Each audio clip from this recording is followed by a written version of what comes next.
wasra no tumi nya kese wo wasemu na mo akwa so kasa nimdi ni nyansa ho dini tumi nyina mu na wona ebeti adom nsemi etimi nya mu nkwaje yela wase so afa ne nyina adom di aso aso mrase no toso di bia so na ifu bi kwa ma wasem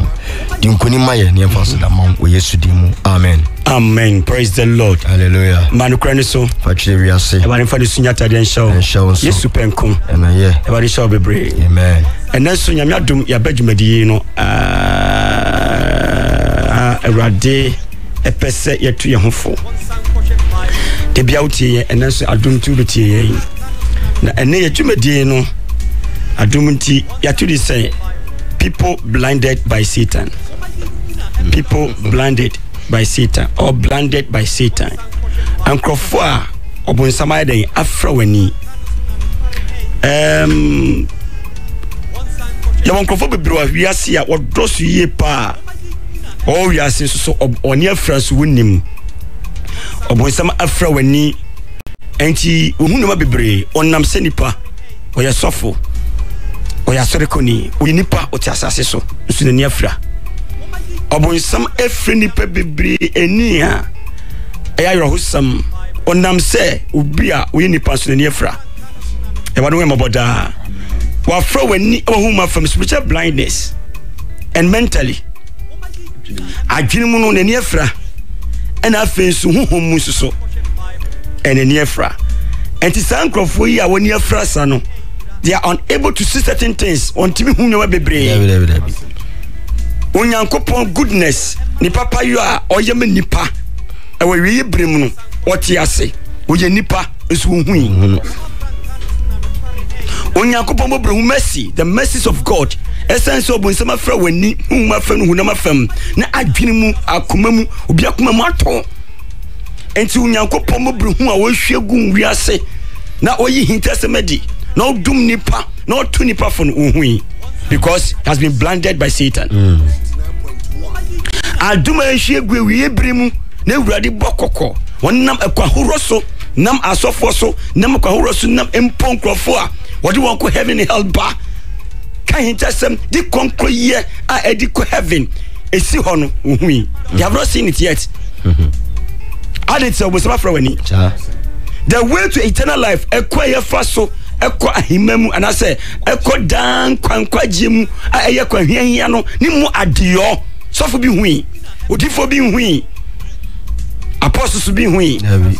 asapakafo bi hui yo ha nipa bi ti ho akakrama na wu nsu sa kwan no a Awurade di adom di dum nipa no hui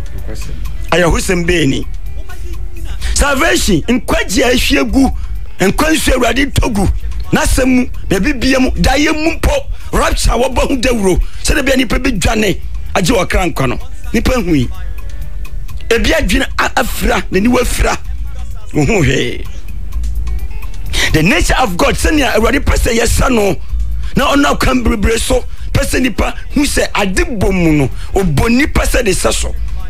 enti hunam huhum okram yesa Awurade se de bia de Yesu betena se na me atima so no Nyankopon no nipa hui why they have been blinded by Satan. The righteousness and holiness konko ye ni chini ya Awurade de si ho man sorry de si ho ma asori nyina asori bia manya fa ho so hu se wa ma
for penny mua.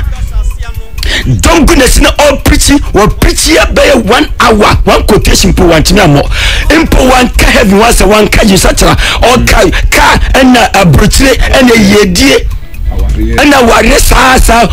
hour, full 1 hour. South of Friday in your fra Africa Brown. Because say yes is something so warranty Abrosa Meko, Sika Menya, Abodia Menya, a cobbin Juma Mientia, and yes, Muda. And so was not friendly baby Brenny, a friend Soriani, as Unyakopo to me, Unyakopo Num, Unyakopo Concoye, Unyakopo Sumjie, Unami to me, the Concoye. Listen, for an nephew, sorry, work your trade. And it's a pure hell. Would you end a radima with me? I was just to do Prisaka Amekasipa. So you don't see that way to have it anymore. And put a big abomination to this righteousness. Yanka Unyamia somewhere near her dear. 2 Corinthians 4 2-6. Corinto Fomoma Etosumiano Tina Imunium Ebisinsia Pachaka Corinto Fomoma Etosumiano Tina Imunium Ebisinsia Nemum Yapu Eniwudia Ehintano Yapu Eniwudia Ehintano na yanantia ni fremu Taso enso yemfra Nyankopon asɛm yemfra Nyankopon asɛm no mu taso yɛda no krenadi de yɛ ho kyerɛ enipa nyinaa Nyankopon anim sa na sɛ yɛasɛm pa so akata ɛso akata wɔn a wɔyira no mu wo mu na wiase sɛ asɛmpa na akata ne de wɔn a wɔyira wɔn na wɔn yɛfra mu na asɛmpa na ayɛ akata because asɛmpa ne dadi awurade yi ho adi akyi nipa nyinaa na mu de ɛso akata ma odi a ɛne nyɛ so na akata na mu anifra bi na ayɛ abawɔ taso na sɛ yɛ asɛmpa so akata ɛso akata wɔn a wɔyira no mu wo mu na wiase nyame afra wɔn a wɔnyi nie no ni ɛnu na den wiase nyame yɛ taa den afra wani afra wɔn a wɔnyi nie nani wafra wɔn a wɔnyi onyakopa asɛmpa ni no wɔnyi honhon konkonni wɔnyi holiness ni ni no wafra wadwani wafra wakoma ni wafra wani ha nti wɔnyi ni na Kristo a wɔyɛ Nyankopɔn subana ni monyam asɛmpa no han anhyira ma wɔn ɛti ni senti no Kristo de Kristo wɔyɛ Nyankopɔn prakopɛ suban ni suban ni monyam ni num nyam asɛmpa no han ni asɛmpa ni han no anhyira ma wɔn asɛmpa kan yɛ no anhyira ama wɔ adentira ɔbɔnsima afra wani wa ɔbɔnsima afra wakoma ni wa wafra wadwani mo nti asɛmpa ni hyerɛn wɔ Nyankopɔn yɛ adwuma tini ni don ɛbɔ efarisem holiness down ebo ewiye bremu asempano ye ka ewrade yinomedi nanso so essence Satan afra wani ntino they have never seen the goodness of Christ, they have not seen the light of the gospel.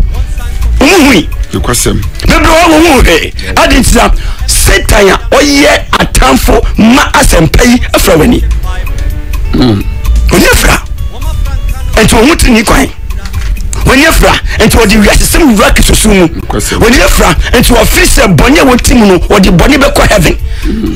officer oh when sister one adorning no they can be a sinners and still enter to heaven a yeni from kasa a yeni from adio because asempa kania no ehreya esemni power bonimu na afro hu say what bonimu no adwene fi bonimu ade tell bonimu na so no rade I don't think bonimu na so because any frabia bow and you who say Unyakopo tiwaje na utimu no when you have who bio and when you owo awrade fini pa di owo mpa hinta nipa sane bia o ni refi say owo kra ho na body bra bia bia na de betia no na owo di nko enti asempa kania Jesus Christ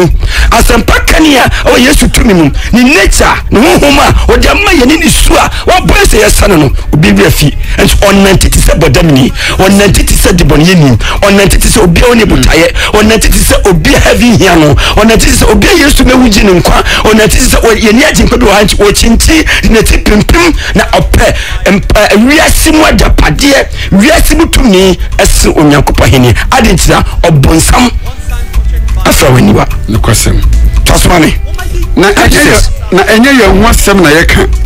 na mum Kristo Yesu se woni awrade ene ye nso se Yesu nti ye monko a Yesu nti ya bonko atwaso say eyo nyankopon oka say han free esum enhyere no na wahyere yakoma mu say nyankopon ni monyama ewo Kristo Yesu ewo Kristo anim no ho nimde enhyere amen said ye say nimde eden say nyankopon ni monyama ewo Kristo nyankopon ni monyama ewo Kristo mu nimde eden enhyere ali trensa mawo na oti boni mu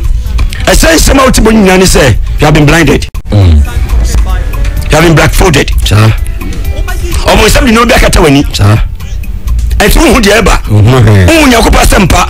hu ni konkron ye hu bo tenche wo ye Kristo ni unim Kristo ni suban adia ema ya Kristo fo unim adetira onyefra enti atie wo je nyina ni se woni efra ntia ye me nwanwa se ni aye ka se o se Yesu Kristo suban ti no nyoma bi wo ha hu ye se di ba ye ni pedua na be so tia adetira o sum nya bi ti se ni fafo oya sofo de oya evangelist na so nefra efise nyoma hintano hintasem de hintano a de oya han a wo so bisumano o miemano on penese kwan so anti o makobo bosima fra nani o konko ya de ko heaven okoboji wo so say hey okobo permission me say hey we me dey fa ho okobo your friend is saying a mess so kobo makeups ni she say born friend say fingernails ni adia oh trouser crowd ne nyai na mrofo ne as he say yes standard ya brofo yes everybody say enye Kristo ni enye sofu ni feni enye sa oni bet na woni at hell e ma do he moboda amen yanko Matthew 15:14 asempasa de Matthew trema tidunum emu dunai Matthew chapter 15 verse number 14 munya won waya ni frafa wa chani frafa waya ni frati wasi nya asofo bi wo ho a Kristo the prophet bi wo ho Bible si nya waya ni frafa wa kire ni frafa ko efra nipa me ni fra ni afra ha sofo na wa kire ni efra ena wona wantie nsu ni ayi efra sadia ya wonne ene asofo bebre wa asore dam nsore bebre nso ni efra ena Kristo fo wati sa asofo na se wati nsore bi muso ni efra nti wasi ni frani ekire eni frafo kwan wo me ni nyina be enti wo be se obi ti asore bi dam wonim se je asofo ne ka enfra kwa je mra no woni frani enti wonim je papa wonim je boy ena je wa kire nso also ni freni and the Bible say Yesu ne ka say wasi oni freni munya won you was so be free wo ba you say ja won if so be ka die do never stop ni frafo kwan yenya ni frafo asofo bebre yenya di frafo adifo bebre yenya di verse ni frafo asekapa bebre enna wona wotisi ni frafo ntino oto na ase enna wotire wa kire boni na Bible say wunyina beto amnam amnani ye hell wo hasam adi tawe Kristo ne Yesu ye han na so ji Yesu Kristo na odaso ne freni na makwa na obonsa wo Yesu afra wani enti wo wura din kwaje afra wakoma enti wo timi ya sempo ntu afra wo will enti wo pe na sum nyame so rade enya yo hosam so ye Kristo na sum rade oni fremu na je aye ya yo ho mu se nyame anya waduma woni entia dada oni betia no na odajam now ni baba usi yes am ni afresi ade mi nyini ne kura no now the gem hono ni betie na so ni tie so at wrong place and na de bia yaka you surely repent when you enter hell you surely know the truth when you enter hell your eyes will be open your will be open your heart will be open when you enter hell because there's no repentance onko unukura na unukura enyima unya disye bio me say ready say we Kristo ni ampiso be di obeya ni freni ma ready hu kokko nyaaw na wati hu kwasem dia hinta hu kwasem dia onyankopon asempa ahanu mu no musabeka treni mu no musabeka na ma wani atimate sa no hu awurade kwatie no hu kwaye faso ko heaven no hu konkoye ye send the awurade hia no hu asempa ne kan ya sran ama na watibate na sama konkoye no hu awurade pe na nante so enye sa obonsam de wo ho se obe Philip nyina ni wa afi nkwaje ne ho o se obe Philip nyina niwa afi konkro ya ho obe Philip nyina niwa wo ade pa awurade asiesie ye wuache num nyama awurade asiesie enkurimdi ya ho mayen ne ne fa enti obi ho wonyi se awurade asiesie be pa bia ma ye heaven obi nim se awurade asiesie abosobodje kese amayen obi nim se onukro ni pano wo wi ensan ne mu atemu ho obi nim se babwesa wo awu na tia eye hell or heaven eye forever and ever awo ye mistake wo wramu a bibia ni hobio adentia oni efra na so dem ke bi transgender ye ke bi nselu ana onu kwansuan it's obedience so nanu nkwasia ladies bia ya ti omunka na omunka se eyi obasu ye den nkwankwa bia o ma se apro abado de fa wo japade ni ma because who are now pro see ni pay see ni fry ya abeno akasa sami enyan ko asasam ni jimisam o mo se ma fra woni mo dade ni mdie nti no o atete sem kwasiafo o kan sama aye huhudie wo ye ade a mfa so nim wo je woni o hwato ade ya pro ye so ade be pro ye be sewon ade be sewon ade se oni afra nkomo huwa ade wo ko seye mu ntade se boni a ade wo ma sitan adwindwin boni ntinje hunu a akire ebe ma wo kra yera na ye hojuma Eka Ephesians 4:18-19 Ephesians 4:19 we mudu watwe any donkono Ephesians chapter 4 verse 18 and 19 Wana wadwene drusum wase sisi obosima freni pani wa ma adwene yedusum awurade adrusum na sense woni mu de na sense wonim nyansa wonim de nchese wonim nyansa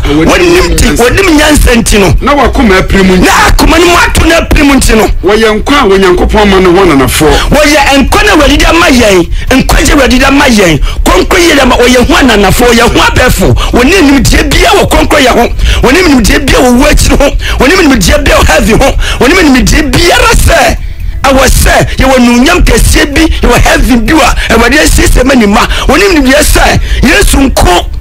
na fa no so benyankwa na kuma mwato otimi Yesu Kristo ntum eni ba bebro nam wiase a wonim say Jesus Christ the only the way the truth and the life wonim odi wo ho bata sum sum ahora amwa wo bi Muslims bi ankankafo bi abusumsum bi Pharisee Buddhist bi bebre Jehovah Witness kan they don't know Christ they don't accept Christ and it's wakuma dusum they can never accept Jesus Christ what can I know because wakuma dusum they are in darkness almost my friend when he said they can't see the Savior they can't see the one true God. They can't see the one who can lead them to heaven. They can't see the way, the truth, and the life. Why? They have been blindfolded by the enemy. And so what could catch you? And so what this soon was soon no more. Now so was smack hell. And we are dimmer we pay the part. Amen. Almost some year Juma, many person are Macron was some year Juma. Almost some person of Philip Pennywa. Jesus Christ has come as a savior, yet. Mpasa ompe yes ya hunu so yedi bonesa katayenim we anya yo husam sita friend baby breniwa wakuma dusum to hu aje nkwano hu Jesus Christ hu heavy kwan accident no patro 19 essence wani mwadi obionti essence wani mwadi obio because wakuma tuma waduma to ne frase wo hu hwibio na omu hwibio ntino wadu ho ama hohwie wadu ho ama hohwie wadu ho ama bone wadu ho ama oseye wadu ho ama nyoma amwa wadu ho ama dress fun na woye afidie nyina enibremu na woye afidie obodwabo onibremu woye gay wonibremu wodum sa wonibremu wonum tramol wonibremu woye bone wonibremu woni abre wodwaman woye dress form woye wonibremu wosewo sika enibremu bone ye enibremu aresia wakuma dusumu was so afraid when you whatever they are doing with their strength. Or you are here, a wood dear, or here. A papa or bunny here, I throw 20 years. Okosha may be a dress or dress, a full cry and the sauce. A full cry, I did that one crown, or one for says uncle phone. So I think I would more with careless. Because this attitude a big crap on one man, near a pants, Mesharon, pants in the Kaketano, no denancy, so on Fari Aditya, when your friend will news for that job. A man when your friend will news for the other job. They have never known they are naked. Why? Because Obiadi first of the naked. When you have a naked is who. And when you be beer, because a many business are doomed. Now, but you holding the street to me. No, but you go create to me. After we sure Bible or border than seeing to see them here. One lady be no yes. Was such a large and I was sending pictures, and cannot be quite sorry. Minya, hey. I will help you not because no one Sabran I didn't see you because in your friend. And no, you're born when you bring it. I was for Mr. Radis already high enter so. Now I'm only Mima Unyakopon Concoye, only Mima Unyakopotini, only Mima Unyakopon. I said you are so many penum, Yamaja Bonipa, so Bonipa and the Sasso, Nibba building the park, only Mima Sadeno. And yes, I can't have more some probably. What's your sort of way? What you say? Pre caprician, one is a prosperity. A caprician, one is a capricci. A caprician, one is a when you're a kum. A caprician as a benayre, a caprician as a beer or Juma Sunday Koye, and then so near Fra into Bola Sunamana Woody, and we find Bola Sunama. Such an entry used to be weird, and planning Bavia, the Akan, or the Beckham. Praise the Lord. And see, when your friend or Yap Bonnet, you go Romans 10 1 to 3. But your Roman from my Tidu, Imubako, Ebisimians, Roman from my Tidu. Imuba ko besi miensa enianom makoma mwadia mepene eneme nkoto amekoto misiro nyankopon na kasa yanko eneme nkoto amekoto misiro nyankopon mema woni se obenya nkwa na medi wadanse se wo nyankopon hu modimbo bebe nyankopon hu modimbo bo manipa hu nanso woni nimdiemu na wonim nyankopon tenene no onyankopon tenene be ni friend osuma awurade wo asore dem so wonim tenene no na wo don't know it sir na wo hwehwe se wode wa tenene si won enti wo be se wonim tiri wan kasa de wo tenene enti wo kabaka so we di amfa ho na having kwade se onyankopon timunya den sa na we shi ring nti asuma de keke enti make us keke enti treasure enti wade ntu min kwat no be say enti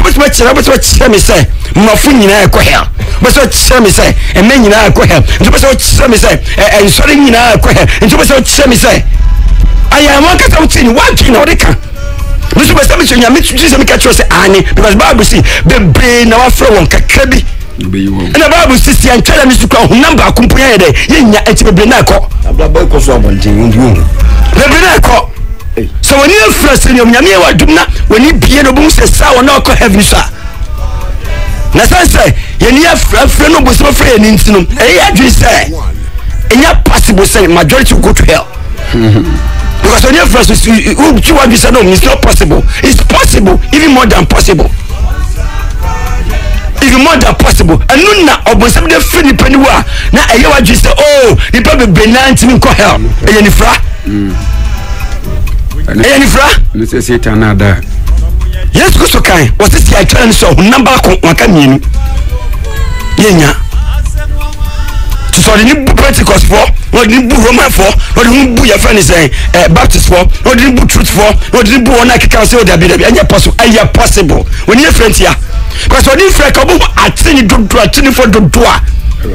eradiwo akamu wona pre heaven akọ heaven ko anya abrochire ko kan anya easy na heaven because the standard it will be your what you say they want to change constitution of heaven on earth. They must say change Yakopon say or the word kasa sisan Yakopon say no no sise me rade kasa rade say nya possible say nipa be ko hell who told you so no can do say and from what you ma trust me na wonim nyankopɔn tene no wonim nyankopɔn tene nim wonim nyankopɔn osum nyame awo nigyem awo efani se ahodim so onyame tene no wonim adikyede ne fra na wɔhwehwɛ sɛ wɔde wɔatene ne si wonti enti opese wɔde wɔn kasa tene si wonti no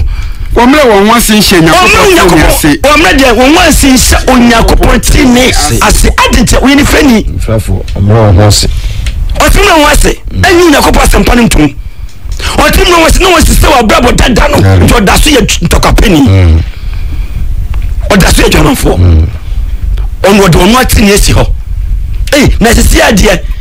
dabio woyɛ ɔba no so wantwimpa no nyɛ wonya awale o ɛne wonya awale ɛnyɛ wonya bi gye sɛ ɔde twimpra sa ɛyɛ wankasa wotene ɛyɛ ne firamu adeyɔ na ano yɛkɔ program bi wɔ nkran question a ɛmɛ bi sɛ nyinaa ne sɛ ɛnti sɛ obi bɛ sɛ ɔware me na mene ne hyɛwa kakraka ɛnti ɛyɛ bɔne anaa ɔsɛ ɔbɛware me ɛne afira ɛyɛ bɔne ana sɛ abranteɛ sɛ manya ɔba bi na mpɛ sɛ na mene ne teɛ na mempɛ sɛ mehwɛ ne wade bi kwama me na meyɛ ne ho adeɛ ɛyɛ bɔne ana hwɛ question ɛnifiramu question no ɛnifiramu question obisa question ɛnifiramu wode wankasa wo tiri ne si hɔ ade nkyɛ ɔne fra ɔne fra ɛnɛ woka kyɛ nipa sɛ tablet using phone using a yɛde kɔ asɔre dem sɛ as a bible nyɛ so no obisa sɛ is it the word or is the paper is the word we need or the paper ade sɛ ɔbɔnsima fra w'ani you can't call for the Bible. And the mommy country said the Bible has a breath or a home. Oh, Yakobo home. It's the Bible the house a home. So I did you I didn't know who Bible and who is spiritual a home a one qua because as some women in qua the phone can never Bible and the feeder. Paul made us a train you from your community Bible no. Say book the house a home a kutan. And she said, I was not throwing here. Obebisa, sir, is it the word we need or the paper? And you want to get on him, General Jessiho. Obisu ka say a modern technology abba se wa nya na gese wani asa wo de won kan eye eni framu adio isu wani e bia so wani afra mi dem ko Bible school ha mi ko Bible school di Bible school na yes sesibia eye ni framu adio anye Bible school de dis of na ma ye hon konkron ye dis of and so you actually say when you come Bible school you have qualified to be a pastor you have qualified for every different any framu adio or some of the people in the Bible school aye yasek and I can say aye studia Bible school yes studia na mo konko to mi ni Nyankopɔ konko ye ene studia no na mo so wa obosema yiri padua ko hye Bible school mu and so Bible school kwa de we sofo and the friend bi ni say ya baba kakranka ya yi konko ye de kosa education mu enti say obi ekuta education de man sori bibiri ahwe ase no say o okuta ni masters o ye say enti no he qualified to be a pastor he qualified to be a minister of God and ya tinia de si homo aduyo e ni fremu aduyo if you are just when I'm in a mega church some mega church and the church ampa Mr. Rade, and I said, more soft be what did in Asia, and I said, oh boy, I am from Adio. Obviously, I said, you went to media, and them to me, and I put on say a probie, and you are the from Adio. What I say, and you know, one Yakopotinity or the one non cassette years ago. I didn't tell who Yakopotini because when you are there, and you to identify the righteousness of Christ. The benefit of the blood, the importance of heaven, and to work as we do three basic. Now, Bukowabu, Mura, yes, to Baba, because you can see Baba Bada, and you work as what you need from Mukasa. About one Christopher Mobo, about Winnie Palmo. You have the zeal, but you don't have the righteousness of Christ. They are not to o ba for ekese na so unu Nyankopɔ mu ni die oni afra to visa for the bomb ena heavy call to le so da bi every day ba copy guy afoba ma bo e da mercy oboa e ye from adio ni fi kwa so ye ni you are sorry call e ka say Roman no aso ye na di ba yo yasifo na di ba enyi yasifo asem so about 20 years in here so for say na bomba su anya su bo na mu hu Nyankopɔn tini se oni bie matini na ene se wadi hu afre bonsam se because the obosam ye ni se wodi ni frakasie etuni paso wiasa bari hu ni pa mabota amen what's the ne ba yenko Jeremiah he what's the no Jeremiah 5:20-26 Pepacho e kan odifo Jeremiah tinum imu aduonu ebesi aduonu kana ka kotis mensa na fi eduanu asemesi Jeremiah chapter 5:20-26 monka ye Jacob fie monka yi wasore dam Jacob fie Israel fo muntie na mama wonti ne Judah se na mama yintu Judah se muntie yeye oman kwasiafo a woni tire tie oman a woti nyame na sinso a woni tire woni adwen a wodi dwen wo yen kwasiafo sanas baba ko se we kwasiafo so kwasiasem se wo ye Kristo na wonu Yakob hunim de wo behave na akọ na huti ni wunim wo ye sofo na hunim de abawo hey awari wo mabo taso wawani sango for na waka wasem so wonu ya nkwasiafo for me say wawani all right esu wona de esu wawe wawaso nyabote mamni pacho wawani correct owuse wasem kwaso yi aso de sem ko bi nanso so no ontimi howe de akoso sofu na wutini na ase no sofu no kwasem ha uti so wini ase ogro abiyegro wonim usunim eno ani ehwebie o kan intasem wa bando uso wo amma wa sacrifice waso wodi mark bia mawo uti wo wani all right isu howe adisia obonsema fra wani so you can see and was wani so huna de I can see so wawaso so wanti asem waso kakra kanso dawra ya bo factory ni ho dawra ya bo fra heavy ho dawra ya bo fra konko ya ni tini nko no be hwade no nanso they cannot hear they cannot believe they cannot understand but they have wisdom they have ears adisia obonsema si kwan wasi woni fra onti ase niwa we some ye juma nanso so Jesus so de ene sankatanim no obewa fi ho amen to aso say munsuro me awrade asem nie ni senti munsuro awrade ene efo awrade nsom no why ye ni efra ya dwen emwato ya so nti awrade so say di nante no we can fear God to aso ana say mokuma ntumanim wakuma so ntu awrade anim won suro atemu ho ene awrade ubita so dem je woya no won suro se atemu ho won suro so obiti nyame anim won suro se atemu bu ho won suro se if hell bi ho won suro se jebi ho enum da won suro se awrade betu ade boni efo nyina kom won suro nti all dani asoni sise na no se all dani no no fear adite ni efra na ko ma tonto wo hu je woye obi tira se Nyankopɔn atamfo kɛseɛ so hu oyɛ sɔfo evangelist ofisi oyɛ nyame adwuma so oyɛ atamfo kɛseɛ mo nyame ahiniye so hu ade yes wa hwɛ se fo nyame anim so na hu yɛ wa hwɛ se wurade apo aso hu wo da so ti akonya so oyɛ sɔfo wo da so ti akonya so oyɛ evangelist wo da so ti akonya so se wo yɛ leader so Nyankopɔn po prophet wo da so ti akonya so yɛ a prophet mo Nyankopɔn po so nim ade bi ne yɛse ade bi ne hu sei to waso wonim so hohe twaso so so wurade wase me amede anwea meto poano hye me Nyankopɔn a mede anwea to aponi asase so hye no da hye entumi ntra na entumi ntra da no na se empo na so kye ba entumi no na se ehuru seden a entumi ntra na oman yi wo atuatie ni asode akoma wase oman wo dey atuatie ni asode akoma wote atua mu nyame ko ko so na wo dey na woko bebia opebia oye do opebia na wonka na wakoma mu se na okere wakoma mu se mama yensuro awrade Nyankopɔn ama yensuro awrade Nyankopɔn bio na yenye die pa so dem me yesofo timi ntu konkon yenwu yefu ye penante wotmika etmika se yentu nyame semu yentu nyame konkon yegu yefu ye penante yenye se any how we die mfa obiti bia ka se we die wonna wo so ko heaven have band dia foolish no bi wonu kasa Onyankopɔn ye na de no biatem na wo die nipa wo obetwe wo nne ya ni meji kwafu se na wo kese tia katia onyankopon siseye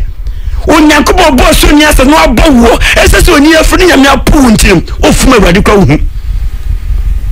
oye de se onyankopon henie no pidi pa kwa hesu hu wo di akomade na eye wo di aso di na eye wo hu awurade suro wo hu hwebiom wo ti aso de bone wo die wo ye sofo wo ni nkofo yenom dida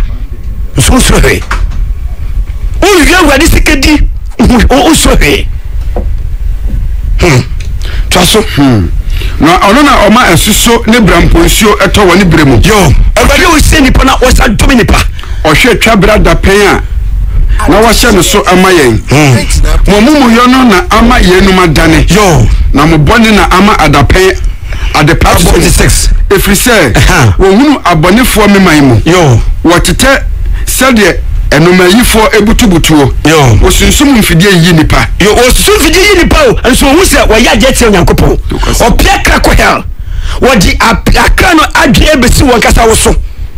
na hu se wo ya boni tie wade adensia okuma asai hwadwena asai kwa Isaiah 6:9-10 odi for Isaiah 10:9 emu enkono eni du yanko Isaiah chapter 6:9-10 no say na o say kona kwakachi o mai say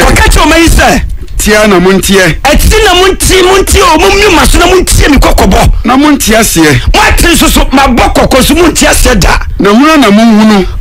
soso na munhunu mu hunu na omaya kuma prim anti ama ene jemma akuma prima ba krisofo nyani se ye wani ye hohwe ye waso infante hwe ye wakoma eni biantum na waso munye duru na ka wani fimfam so na wanfa wani ehunu atemu bia eba na wanfa waso ante wanfa sa tunya kokoko yempo kuma ehunu mu na wakoma so ehu de awurade eko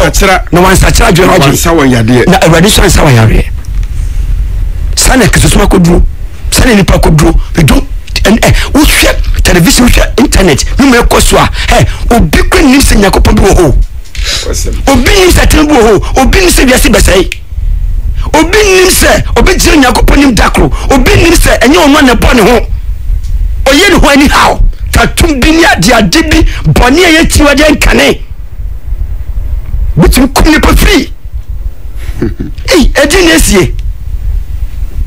Isaiah 5:20-23 ebrena sunti yenka de atwa to na fi yenka odi fa Isaiah 10 besi aduonu miensa wonie wana ofre boni se papa wa afi maso ye dua ade ye boni sumu hunam fo ni papa ade ne ye boni sumu fo ni papa ade wo ye enyankopɔ ti wade sumu je tum wasimu nuye sankofo no ne papa se boni wana ofre papa se boni munuye wana wadi sumu ye han wana wadi sumu ye han na wadi han ye sumu na wadi han su ye sumu wadi nyonyina ye femfem wadi ade ye nyo ya temu nso fi se ye ni gidie na wadi femfem ya nyonyina eya wonuye wana waya wani so nyansafo waya wakasa wani so nyansafo nti wudi unyansa be so awurade due na waya wani so hunumufo yo so wudi unim bia wudi unim obi nim to obi abenye bia anya wuntinu anya nkra wonuye wasi due ensanomu marema ne safrafo ma hodenfo yo wana wana wobu obonefo bemji adamudie mo di obonefo bemji oya lawyer oya doctor ti ade no wodi tiri be ye no wakata bi so ane no betima ye woni afranti obetima ye otena nko na wonfa de odi bem no bem ma no enfa ma no last quotation na fe yemfa yasemisi o as 28:26-27 asomafo no nyomati aduonu nwotwe yema aduonu nsia ne aduonu enson asomafo nyomati aduonu nwotwe yema aduonu nsia ne aduonu enson enko se koma yinchen ko bonko yenko na kwaka se etia de mobete na montiase na so montiase adetira obonsima famani mobete ora nsema yekan obebebate na so o mom pa se wura asema metie bi mani bi maso na mi hu de womu mi hu intase mo womu mi hu kwaja womu mi hu awade utinya womu obate so ntiase taso na hunu so mubehunu all right na mu hunu mu wo se wiase adane wo se rapture sibesi wo se no bebe Christian wo do koso wo se bi ko heaven hell ba na so hu de nche wade ye wo se no bebe dane wo se enne peace pizza ba ye nyina wiase ye bedi sika ba ko ye be ye we ense enase odimi yo esi ade pizza bo esi ade e bedi sika ba ko emu ade yo no wonim na de kro nyindi enti ekoso jinsi akoso you don't know no me yakuma prim efise wakuma prim na wonfa waso enti asem yie na womomo wani na wonfa wani ehuna de na wonfa waso enti asem na wonfa wakuma enti asie na wanane na mansa won yade ewade wo yeboda abusiafo people blinded by Satan ya kesie ewudie kesie a poison so oni be fra mo fam wadwuma ton onyame asem ho me se wari maburu se na wati onyame asem akowra de nim se wade se omosiba fra woni okonkro ye ho omi okra so na wo hu Nyankopon asempa na ehwiegu ebre wo mu adeyo rapture besi onim na wati masisa fra ewari wonya okase amen na oshraw na me se wari maburu se nyame bi ko ebesa troso kakra wati asie ye se menye Kristo nya wo ye ni frani menye osofo ye ni frani menye prophet mempe heavy comment obi na se na uhu sofo kwa woye na wote ho ebise wo do credit agro hwemfama eboneti ase ewi eboneti ase je akoso wi ase ti ase na huniye na nyame beboa na sempa kania no ebe kyerem e waro sira no num ye no moye na menye obi a obonsam afro wani e waro sira be me wani amen amen amen apostle Moses Ametepe and I ateno enkano of free